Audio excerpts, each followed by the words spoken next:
تفسیر کے اس درس میں قرآن مجید کے 27ویں پارے کی کچھ آیتوں کو ہم سمجھنے کی کوشش کریں گے۔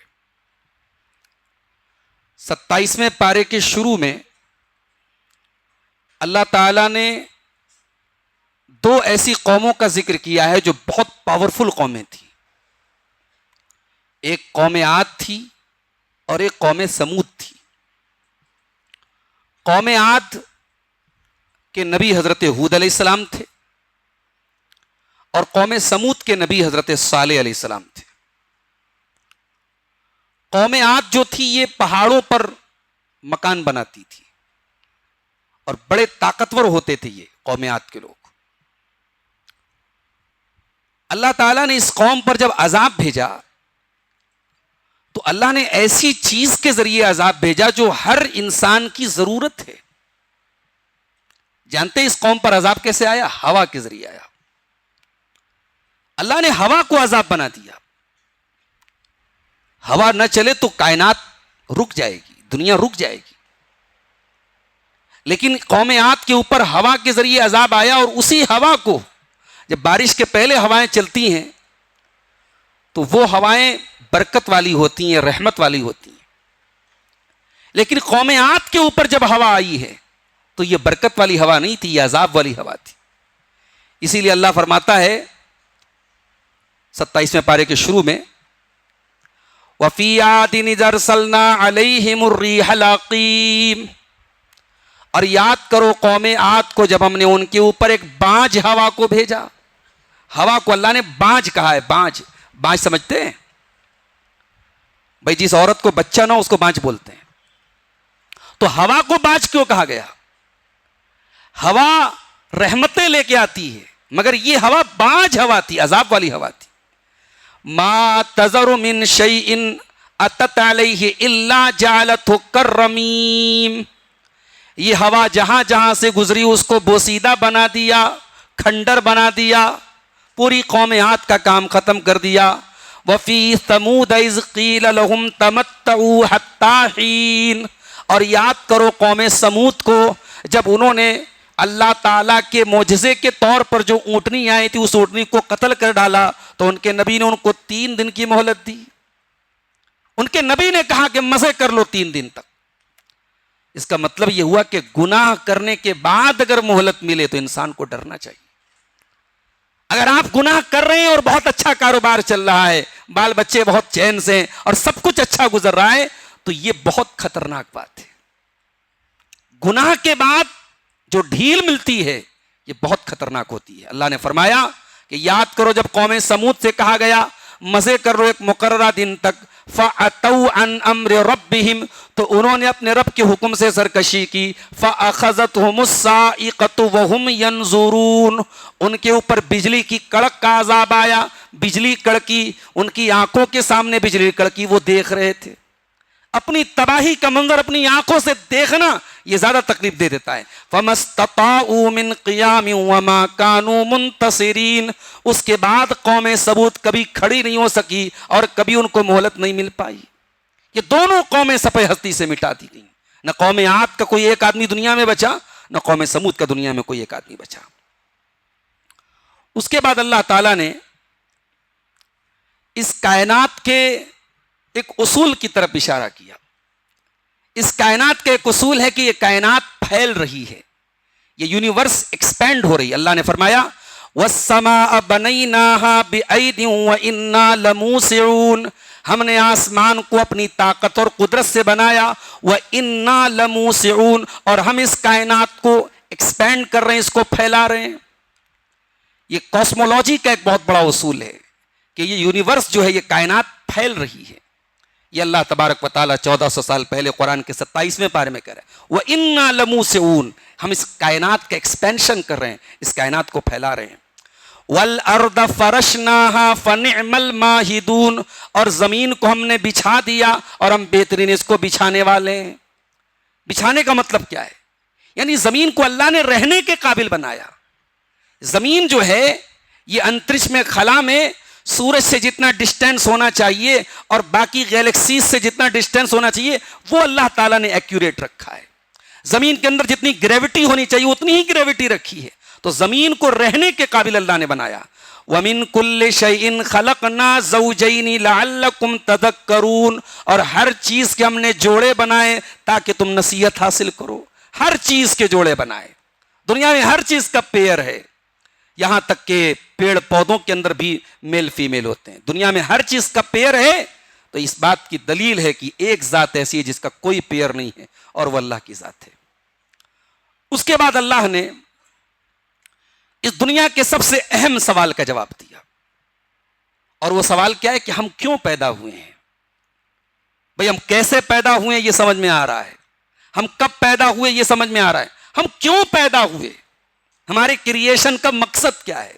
اللہ نے فرمایا وَمَا خَلَقْتُ الْجِنَّ وَالْإِنسَ إِلَّا لِيَعْبُدُونَ، میں نے جنات اور انسان کو صرف اور صرف اپنی عبادت کے لیے پیدا کیا ہے. کیا مطلب؟ 24 گھنٹے نماز پڑھنا ہے؟ کیا مطلب ہے؟ صرف اپنی عبادت کے لیے ہم نے پیدا کیا، اس کا کیا مطلب ہے؟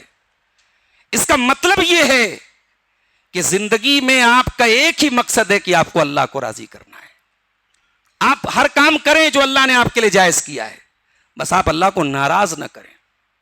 آپ بچوں کے لیے کما رہے ہیں، بیوی کے لیے کما رہے ہیں، بزنس کر رہے ہیں، جاب کر رہے ہیں، یہ بھی عبادت میں شامل ہے. یہ بھی آپ کی زندگی میں کے مقصد میں سے ایک مقصد ہے. آپ کی زندگی کا مقصد، ہماری زندگی کا مقصد اللہ کو راضی کرنا ہے. وَمَا خَلَقْتُ الْجِنَّ وَالْإِنسَ إِلَّا لِيَعْبُدُونَ. اب ایک سوال پیدا ہوا کہ اگر ہم اللہ کی عبادت کے لیے پیدا ہوئے ہیں تو کیا نعوذ باللہ اللہ کو ہماری ضرورت ہے، اللہ کو ہماری ریکوائرمنٹ ہے؟ ہم عبادت کریں گے تب اللہ اللہ رہے گا، ہم عبادت نہیں کریں گے تو کیا اللہ کی الوہیت میں کوئی کمی آ جائے گی؟ فرمایا نہیں. ما اريد منهم من رزق وما اريد ان يطعمون. میرے بندو ہمیں تم سے کوئی رزق نہیں چاہیے، اور نہ تم مجھ کو کھلا سکتے ہو. نہ میں یہ چاہتا ہوں کہ تم مجھے رزق دو، نہ میں یہ چاہتا ہوں کہ تم مجھ کو. دنیا کے تمام جھوٹے معبودوں کے یہاں چڑھاوے چڑھائے جا رہے ہیں، چادریں چڑھائی جا رہی ہیں، پھول چڑھائے جا رہے ہیں. آج لنگر شریف ہے، آج عرس شریف ہے، آج فلانا ہے، آج ڈھکانا ہے کہ نہیں. اللہ کی بارگاہ میں آپ کو کچھ چڑھانے کی ضرورت نہیں ہے. قربانی کرتے ہیں وہ بھی ہم اپنے لیے کرتے ہیں. چمڑا مدرسے میں جا رہا ہے، خون نالی میں بہ رہا ہے، گوشت ہم کھا رہے ہیں، پائے ہم کھا رہے ہیں، تہاری ہم کھا رہے ہیں، اور ہم کہہ رہے ہیں اللہ کے لیے قربانی کیا. تو اللہ کو ہمارے رزق کی ضرورت نہیں ہے، نہ ہم اللہ کو کھلا سکتے. اللہ صمد ہے، بے نیاز ہے. اب ایک سوال پیدا ہوا کہ اے اللہ، اب اگر تو نے ہمیں اپنی عبادت کے لیے پیدا کیا ہے اور ہم تیری عبادت میں لگ گئے تو اللہ پھر ہماری روزی روٹی کا کیا ہوگا؟ اللہ نے فرمایا اگر تو میری عبادت میں لگے گا، اگر تو ہماری عبادت کرے گا تو تیری روزی روٹی بند نہیں ہو جائے گی. تجھے رزق دینے والے ہم ہیں. ان اللہ هو الرزاق ذو القوۃ المتین. اللہ تعالیٰ ہی وہ ذات ہے جو رزاق ہے. رازق نہیں کہا، رزاق کہا. رازق مطلب رزق دینے والا، اور رزاق مطلب سب سے بہترین اور سب سے بڑھ کر کے رزق دینے والا. اللہ رزاق ہے. اس کائنات میں بہت سارے ایسے لوگ ہیں جو اپاہج ہیں، جو بے بس ہیں، کتنے جانور ہیں جو گھونسلے سے باہر نہیں نکل سکتے. اللہ ان کو بھی رزق پہنچا رہا ہے. اور اللہ کیسا رزاق ہے؟ ذو القوۃ المتین. وہ طاقت والا، مضبوط ہے. دنیا میں بہت پیسے والا آدمی ہے، خزانہ لوٹا رہا ہے، ایک دن آئے گا خزانہ ختم ہو جائے گا. جنگ چل رہی ہے، ہماری سرکار کے لیے ہمارے پاس کسی چیز کی کمی نہیں ہے، مگر ڈیلی اخباروں میں خبریں آ رہی صاحب سلنڈر کے لیے مارا ماری ہو رہی ہے. ابھی ہمارے بنارس سے، ہمارے یو پی سے بھی خبریں آ رہی ہیں کہ صاحب بڑی مارا ماری ہے. دنیا میں خزانوں میں کمی آ جاتی ہے، وسائل میں کمی آ جاتی. اللہ کے خزانے میں کسی چیز کی کمی نہیں. اللہ ہمیں جتنا بھی دے دے، ان اللہ هو الرزاق ذو القوۃ المتین.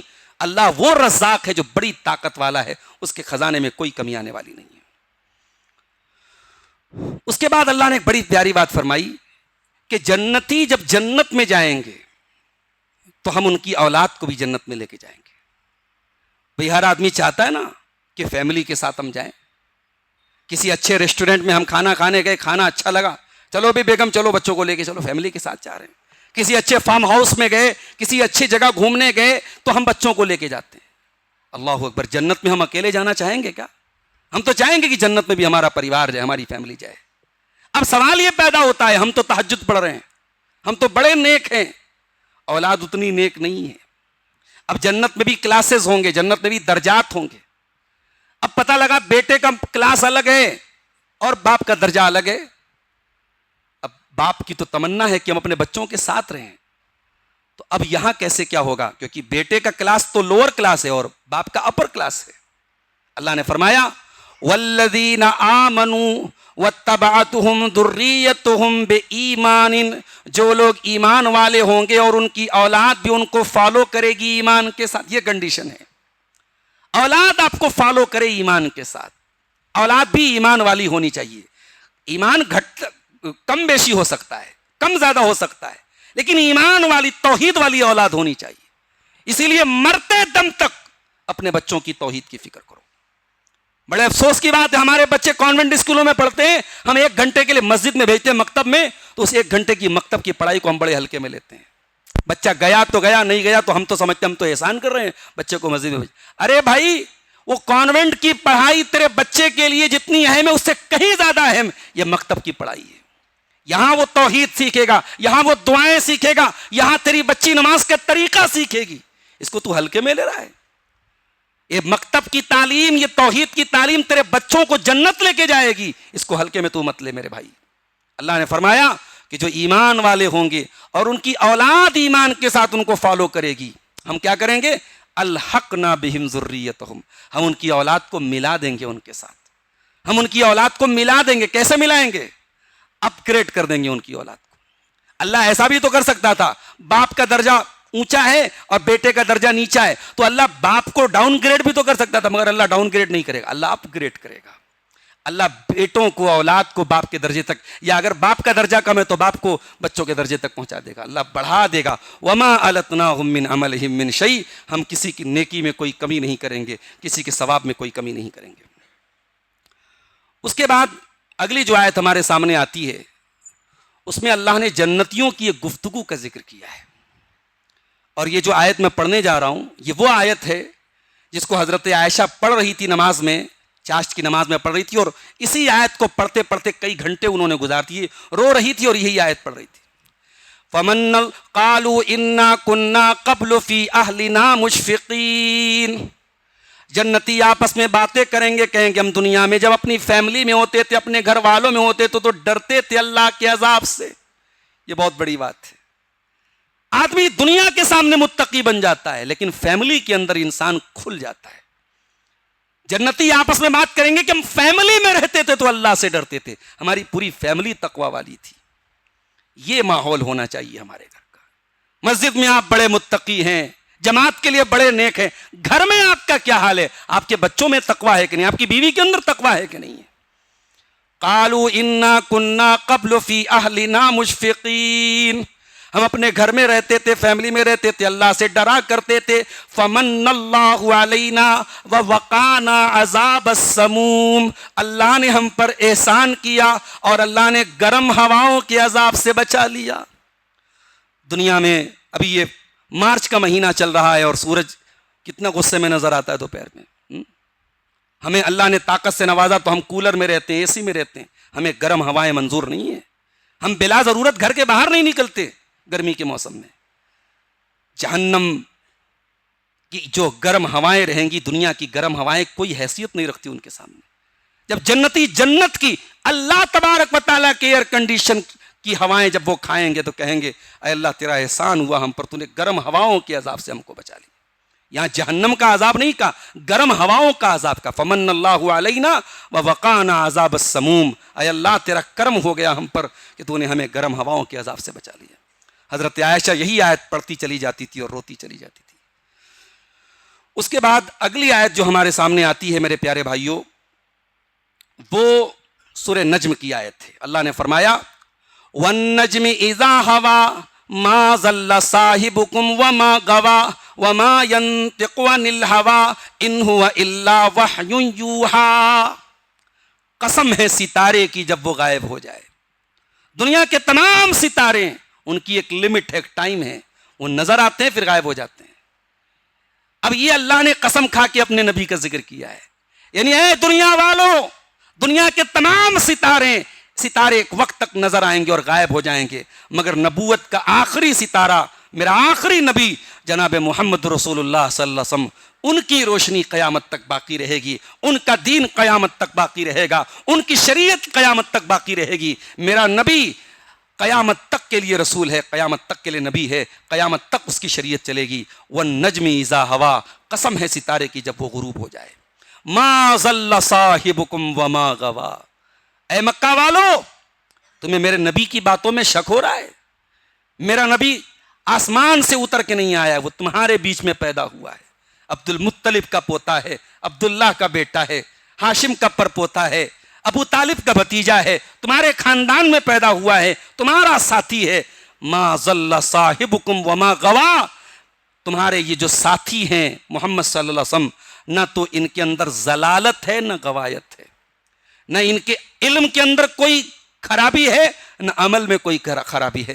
علم کی جو گمراہی ہوتی ہے اس کو ضلالت بولتے ہیں، اور عمل کی جو گمراہی ہوتی ہے اس کو غوایت بولتے ہیں۔ اللہ نے فرمایا ما ضل صاحبکم وما غوا، میرا نبی نہ تو علم کے اعتبار سے بھٹکا ہے نہ عمل کے اعتبار سے بھٹکا ہے۔ وما ينطق عن الهوى، اور میرے نبی اپنی مرضی سے کچھ بھی نہیں بولتے، اپنی خواہشات سے کچھ نہیں بولتے۔ ان ہوا الا وحی یوحا، میرے نبی وہی بولتے ہیں جو اللہ تعالیٰ ان کو وحی کرتا ہے۔ قرآن کریم کی یہ آیت دلیل ہے اس بات کی کہ جس طریقے سے قرآن حجت ہے، اسی طریقے سے اللہ کے رسول کی حدیثیں بھی حجت ہے۔ رسول اپنی مرضی سے کوئی بات نہیں بولتے۔ شریعت میں قرآن اور حدیث دونوں حجت ہے۔ اور ایک اور غلط فہمی اپنی دور کر لیجئے، کچھ لوگ کہتے ہیں قرآن پہلے نمبر پر ہے، حدیث دوسرے نمبر پہ۔ غلط ہے یہ نمبرنگ، یہ نمبرنگ غلط ہے۔ یہ نمبرنگ کرنے کا آپ کو حق کس نے دیا ہے؟ قرآن اور حدیث دونوں حجت ہیں ہمارے لیے، ان میں نمبرنگ نہیں ہے۔ حدیث کیا ہے؟ اسی قرآن کی ایکسپلینیشن ہے، اسی قرآن کی انٹرپریٹیشن ہے، اسی قرآن کی تشریح ہے۔ آپ حدیث کے بغیر ایک قدم نہیں چل سکتے ہیں۔ قرآن کہہ رہا ہے نماز پڑھو، کہاں ہے قرآن میں نماز کا طریقہ؟ قرآن کہہ رہا ہے زکوٰۃ دو، کہاں ہے زکوٰۃ کی ڈیٹیل قرآن میں؟ قرآن کہہ رہا ہے کتب علیکم الصیام، روزہ رکھو، کہاں لکھا ہے قرآن میں کس چیز سے روزہ ٹوٹتا ہے نہیں ٹوٹتا ہے؟ آپ ایک قدم نہیں چل سکتے حدیث کے بغیر۔ لہٰذا قرآن کریم کی یہ آیت حدیث کی حجیت کی بہت بڑی دلیل ہے۔ اس کے بعد فرمایا علمہ شدید القوا، میرے نبی پر جو یہ قرآن اترا ہے، یہ جو وحی اتری ہے، اس کو لانے والا جو فرشتہ ہے وہ جبریل ہے۔ شدید القوا، وہ بہت طاقتور فرشتہ ہے، اپنا ایک پر زمین پہ مار دے تو زمین جل جائے گی، اس کے پروں میں اتنی طاقت ہے، وہ جبریل ہے۔ تو اللہ تعالیٰ نے اپنے نبی تک پیغام پہنچانے کا، میسیجنگ کا جو ذریعہ بنایا، جو میڈیم بنایا ہے حضرت جبریل کو، بہت ہی اسٹرانگ میڈیم ہے، بہت ہی مضبوط میڈیم ہے۔ اس کے بعد اگلی آیت جو ہمارے سامنے آتی ہے، اس میں اللہ نے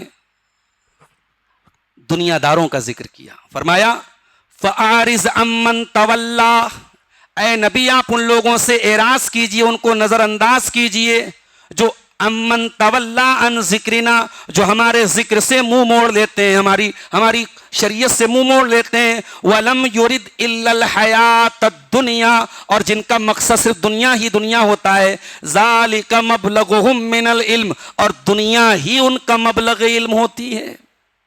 کیا مطلب؟ یعنی کچھ لوگوں کی حالت یہ ہوتی ہے کہ ان کی ساری نالج صرف دنیا تک رہتی ہے۔ دنیا کے بارے میں ان سے باتیں کر لو، پالیٹکس کی باتیں کر لو، دنیا کی باتیں کر لو، کاروبار کی، آخرت کے بارے میں وہ زیرو ہوتے ہیں۔ اسی لیے اللہ کے نبی تہجد میں ایک دعا پڑھتے تھے، لا تجعل الدنیا اکبر ہمنا، اے اللہ دنیا کو ہمارا سب سے بڑا مقصد مت بنانا، ولا مبلغ علمنا، اور ہمارا مبلغ علم مت بنانا، دنیا کو ایسا مت بنانا کہ ہمارا علم دنیا سے شروع ہو اور دنیا پر ختم ہو جائے، ایسا مت بنانا۔ اللہ نے فرمایا ذالک مبلغہم من العلم، یہ دنیا دار لوگ ہیں، ان کا علم ختم ہو جاتا ہے دنیا پر۔ اس لیے میرے بھائیوں دین کی بھی جانکاری حاصل کرو۔ آج اپنے کچھ نوجوانوں کو دیکھتا ہوں، صاحب وہ حضرت علی نے ایسا کیوں کیا، حضرت معاویہ نے ایسا کیوں کیا، اور کربلا میں یہ کیوں ہوا۔ ارے بھائی چھوڑو ان باتوں کو، یہ سوال یہ آؤٹ آف کوسچن سوالات ہیں، یہ آؤٹ آف پیپر سوالات ہیں، یہ قیامت کے پرچے کے سوالات نہیں ہیں۔ یہ عقیدے کے بارے میں آپ کو معلوم نہیں، توحید کے بارے میں آپ کو معلوم نہیں، نماز کے ضروری مسائل معلوم نہیں، اور آپ ڈسکس کیا کریں؟ صحابہ کے درمیان جو جھگڑے ہوئے کون صحیح تھا کون غلط تھا۔ یہ علی مرزا جیسے لوگوں نے ہمارے نوجوانوں کا یہ مائنڈ سیٹ بنا دیا ہے، وہ ڈیسائیڈ کر، وہ میرٹ طے کر رہے ہیں کہ فلاں صحابی کا یہ مقام تھا، فلاں صحابی کا یہ مقام تھا، فلاں صحابی نے فلاں صحابی کو ایسا بولا، فلاں صحابی نے فلاں صحابی کے بارے میں ایسا بولا. کیا ہے بھائی؟ یہ آپ کی نالج ہے، یہ آپ کا علم ہے.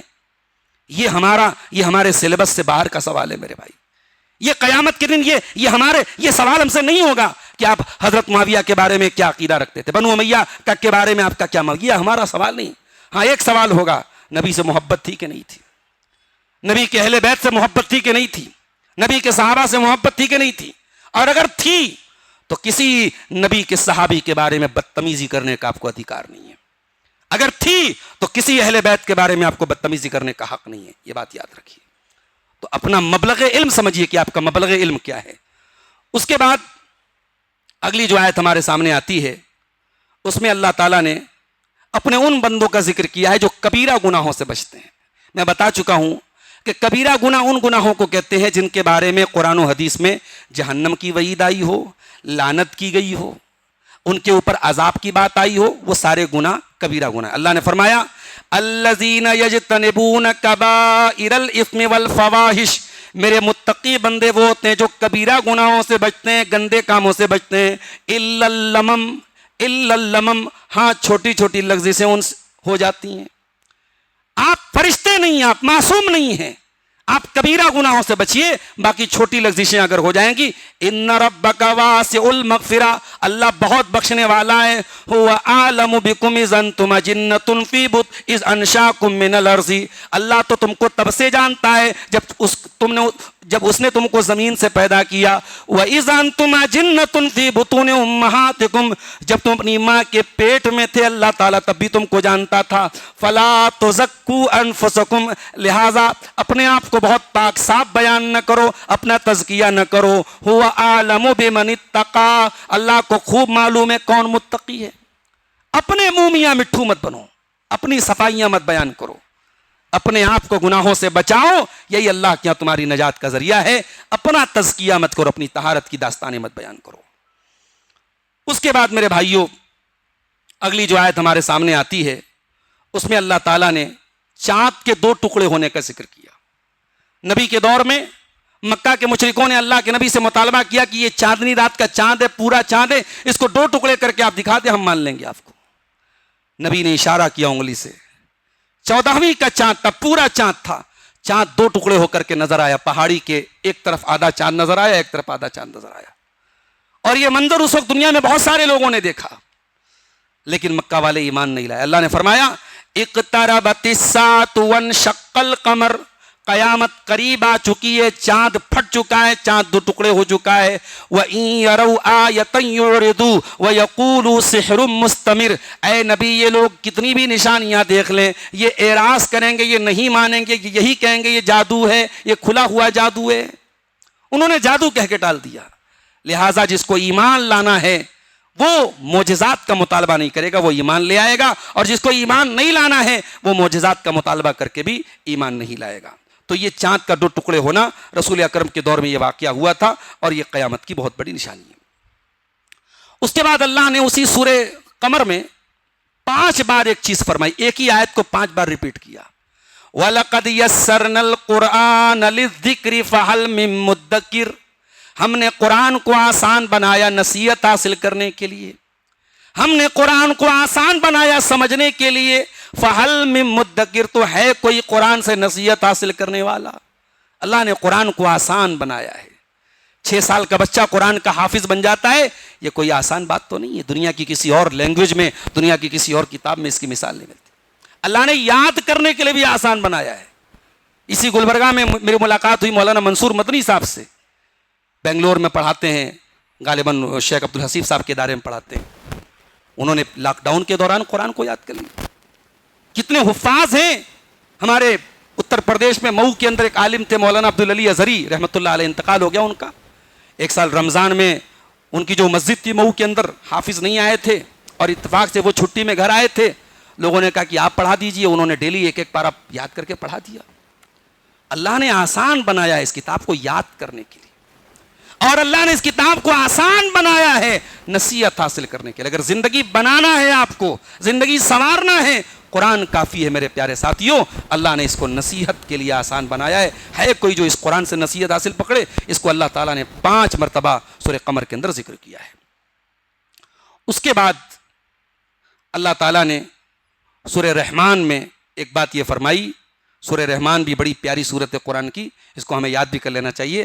الرحمن علم القرآن خلق الانسان علمہ البیان. رحمان وہ ہے جس نے قرآن سکھایا اور اس نے انسان کو پیدا کیا اور انسان کو بولنا سکھایا. اللہ نے انسان کو پیدا کرنے کا ذکر بعد میں کیا, انسان کو بولنا سکھایا, اس کا ذکر بعد میں. اللہ نے قرآن کا ذکر پہلے کیا. الرحمن علم القرآن, اس کا مطلب کہ ہماری پیدائش سے بڑا احسان ہم پر اور ہمیں بولنے کی طاقت سے بڑا احسان ہم پر یہ قرآن ہے. یہ قرآن اللہ کی بہت بڑی نعمت ہے جو اللہ نے ہم کو دیا ہے. اور اسی سورہ رحمان میں اللہ نے 31 مرتبہ فرمایا ہے فَبِأَيِّ آلَاءِ رَبِّكُمَا تُكَذِّبَانِ. اے جنات اور انسان, تم اپنے رب کی کون کون سی نعمتوں کو جھٹلاؤ گے. کبھی موقع ملے تو سورہ رحمان پڑھیے, اس کو پڑھیے بھی اور کسی اچھے قاری کی آواز میں سنیے, آپ کی روح سرشار ہو جائے گی. آپ کے بدن کا رونگٹا کھڑا ہو جائے گا. ایک عجیب سی ریدم ہے اس سورت کے اندر, ایک عجیب سی جو تازگی ہے اس سورت کے اندر. آپ جب اس کو اچھے قاری کی آواز میں پڑھیں گے آپ کی روح کو تازگی مل جائے گی میرے ساتھ. اسی سورہ رحمان میں اللہ نے جنت کا ذکر کیا اور جنت کا ذکر کرتے ہوئے اللہ نے فرمایا کہ جنت میں ایسی حوریں ہوں گی لم یطمثہن انس قبلہم ولا جان, جن کو کسی انسان نے کسی جن نے چھوا نہیں ہوگا. حور مقصورات فی الخیام, وہ حوریں ہوں گی جو نظریں جھکا کر کے چلنے والی ہوں گی. فیہن قاصرات الطرف, وہ نظریں جھکا کر کے چلنے والی ہوں گی. پتہ یہ چلا کہ دنیا میں جو عورتیں نظریں جھکا کے چلیں, جو پردے میں چلیں, جن کے اندر شرم و حیا ہو, تو یہ کوالٹیز جنت کی حوروں کی کوالٹیز ہے. وہ سمجھ لو کہ دنیا میں چلتی پھرتی وہ جنتی عورت ہے جس کی نظریں جھکی ہوئی ہوں, جس کی چال میں شرم ہو, جس کی آنکھوں میں شرم ہو. اس کے بعد میرے بھائیوں 27ویں پارے کے اخیر میں سورہ حدید آتی ہے اور سورہ حدید میں اللہ تعالیٰ نے کئی باتیں کہی ہیں. وقت ہمارا زیادہ ہو رہا ہے, ایک آیت سنا کے میں بات ختم کرتا ہوں. اللہ نے فرمایا الم یان للذین آمنوا ان تخشع قلوبہم لذکر اللہ. اے ایمان والوں, کیا ابھی وہ سمے نہیں آیا, وہ وقت نہیں آیا کہ اللہ کا کلام سن کر کے تمہارے دل پگھل جائیں. قرآن سن کر کے اگر تمہارے دل نہیں پگھل رہے ہیں تو کب پگھلیں گے؟ اس قرآن کو سن کر کے کتنے ڈاکو ایمان لے آئے, اس قرآن کو سن کر کے حضرت عمر جیسا اسلام کا دشمن اسلام لے آیا. اس قرآن کو سن کر کے بڑے بڑے شاعر اور بڑے بڑے ادیب وہ اس قرآن کی عظمت کے قائل ہو گئے اور انہوں نے اسلام قبول کر لیا. تم اس قرآن کو سن کر کے کب پگھلو گے؟ تمہارے دل کیوں اتنے سخت ہو گئے ہیں؟ میرے پیارے ساتھیوں, آج ابھی ہم نے قیام اللیل کی نماز میں اس قرآن کو سنا ہے, تراویح کی نماز میں ہم اس قرآن کو سن رہے ہیں, جمعہ کے خطبوں میں اس قرآن کو سن رہے ہیں. ہمیں غور کرنا چاہیے کہ یہ قرآن ہمارے دلوں کو پگھلا رہا ہے کہ نہیں پگھلا رہا ہے. ہمارے دلوں پر جو گناہوں کی چربی چڑھی ہے, جو گناہوں کی پرت چڑھی ہے, اگر قرآن اس پرت کو گلا نہیں پا رہا, اس کو پگھلا نہیں پا رہا ہے, تو پھر ہمیں اپنا جائزہ لینے کی ضرورت ہے. یہ 27ویں پارے کی چند آیات تھیں. ہم انشاءاللہ کل کے درس میں 28ویں اور 29ویں پارے کی تفسیر آپ کے سامنے پیش کریں گے. ہم اللہ سے دعا کرتے ہیں رب العالمین ہمیں قرآن کریم کو پڑھنے کی, سمجھنے کی, غور و فکر کرنے کی اور عمل کرنے کی توفیق عطا فرمائے. آمین. وآخر دعوانا الحمد للہ رب العالمین. والسلام علیکم ورحمۃ اللہ وبرکاتہ.